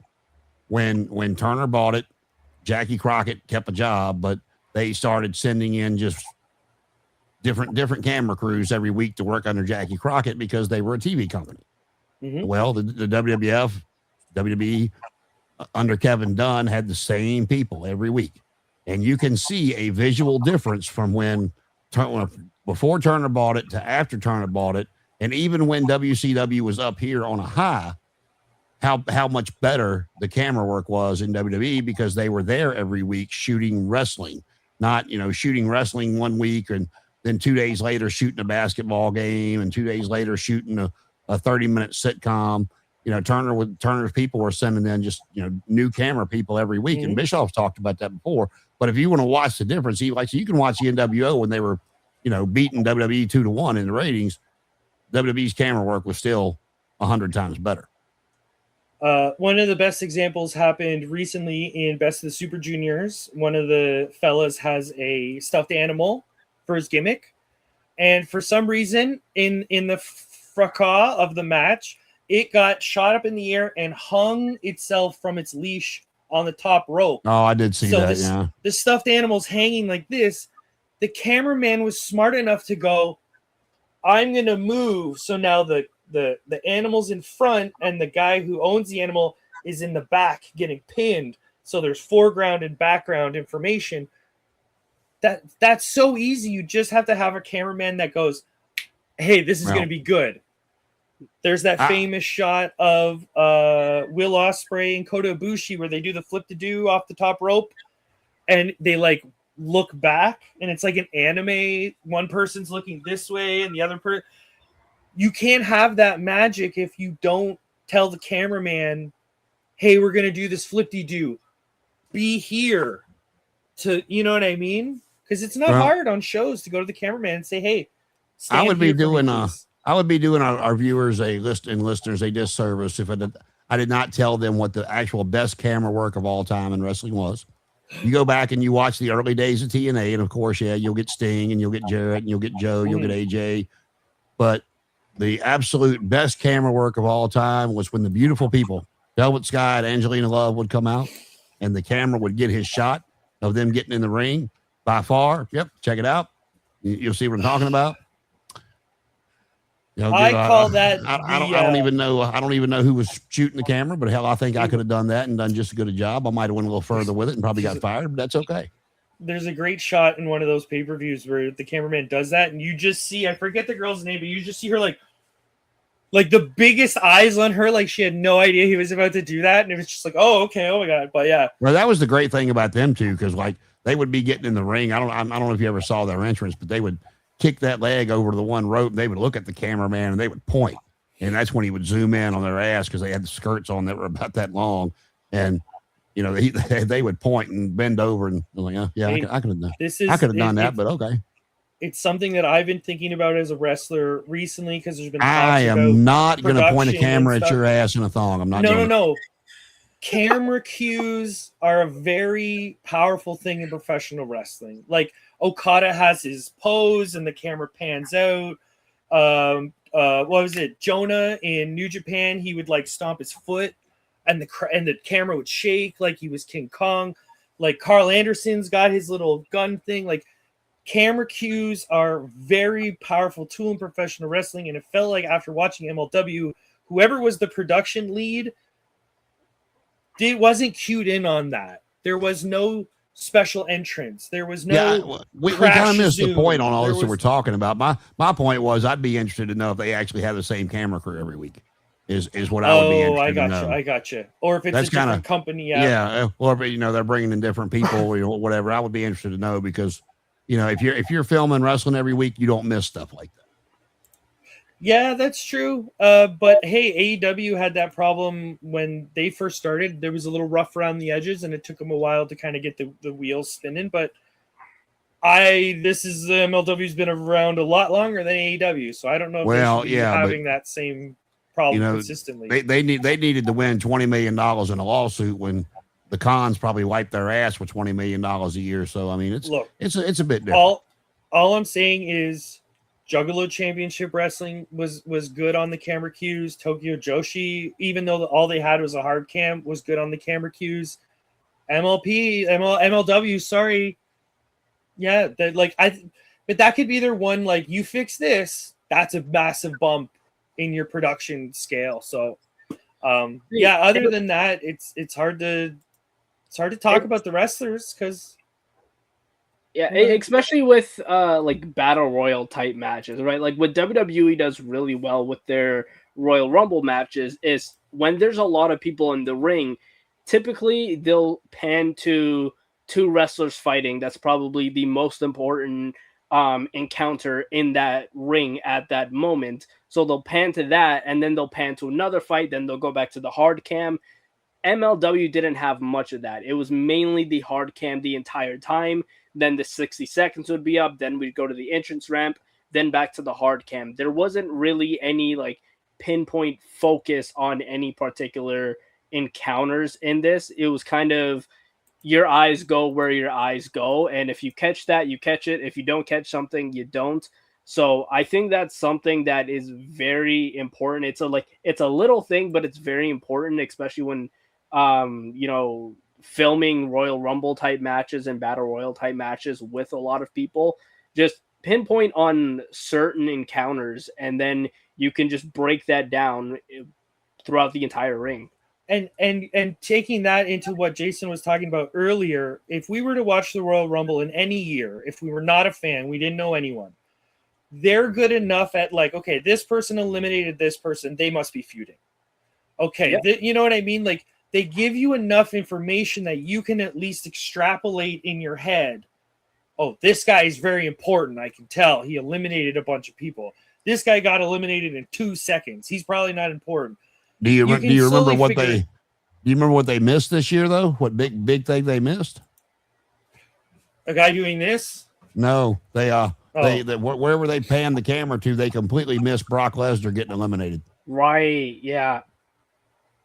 Which there'll be some interesting conversation about that, man. But yeah, that's how do you have? You can't tell a story if we, the audience, don't hear. You know, it's not Lord of the Rings if we don't hear the whole story of the Hobbit. You know, like, okay, maybe a bad analogy, but if like the story is who eliminated who and why, and we don't get that information if we don't see it. Show, don't tell is the fundamental rule of visual entertainment. So you can say, oh, these guys are fighting, and I go, I don't care. I see them fighting. My brain, you know what I mean? It's different. So yeah, the wrestling was fine. Maybe a little bit more exaggerated gimmicks. The one thing I was kind of bummed out about is this match could have used Satoshi Kojima. There was not a lot of international talent in the Rumble. They could have used two luchas, throw in a Mystico or a Hechicero, and I would have been happy. But yeah, it's hard to complain other than the length of the Rumble. Oof. This felt longer and more tedious than the World's Greatest Rumble. Was that the name of the one that had 40 people in Saudi Arabia? Yeah. Like, this felt almost taxing by the end of it. But am I going to complain? Am I going to ask for my money back? Nah. Am I going to watch another show? Yeah, probably. It's free. It's on YouTube. I think if you go behind a paywall, you can get more up-to-date content. But it's hard to hate free and it's hard to hate YouTube. So I think that's about it.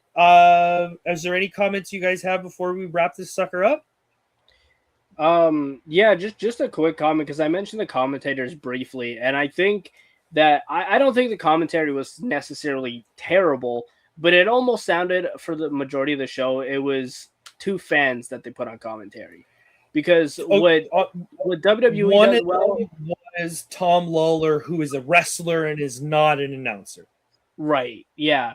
It was, I don't know, because I feel they need to explain things a little bit more, like what's going on. Okay. Like you said, like you mentioned, like WWE, we know everybody watches WWE, but they'll often make commentary points, like especially in the Royal Rumble, and be like, oh, this guy has a lot of history with this guy that's currently in the ring.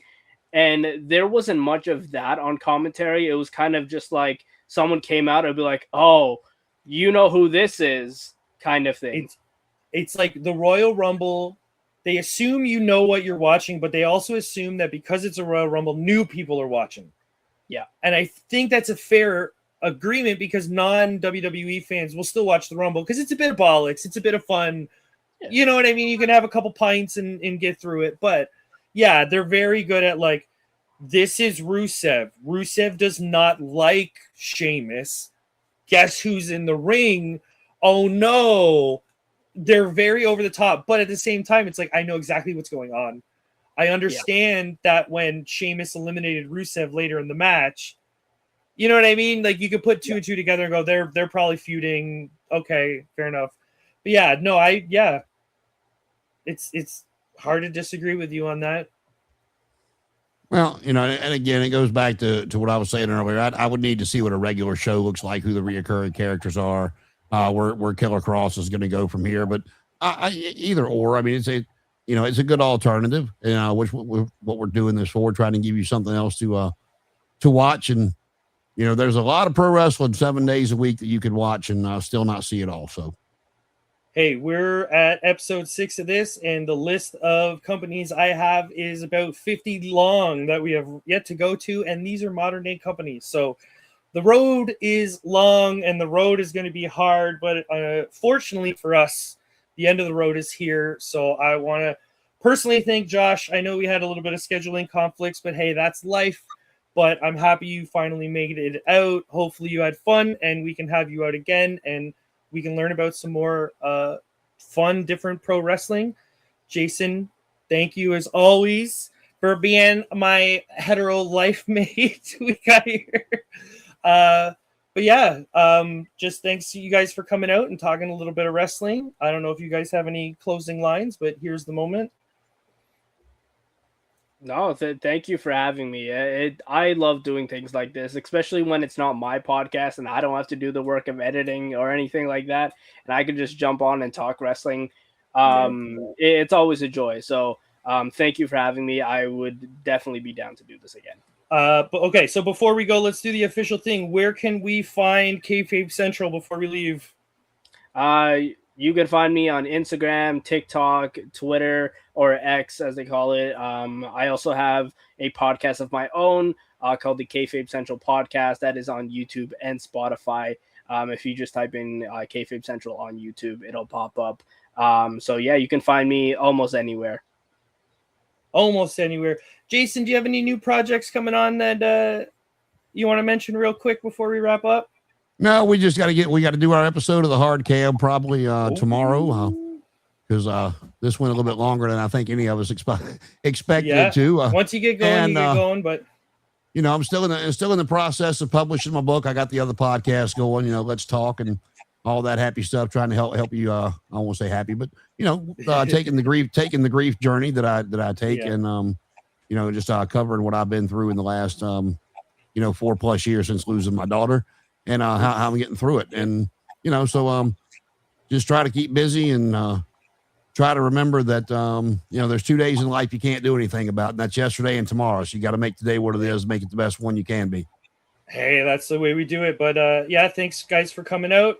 If you guys have any suggestions for upcoming episodes, just leave a comment, email, whoever you want to, whoever you see this, just leave a comment. If you two have any recommendations for next episode, just let me know. But yeah, just thanks for coming. Thanks for hanging out. And thanks for listening. I hope everyone has a solid day, night, or afternoon. So tonight we must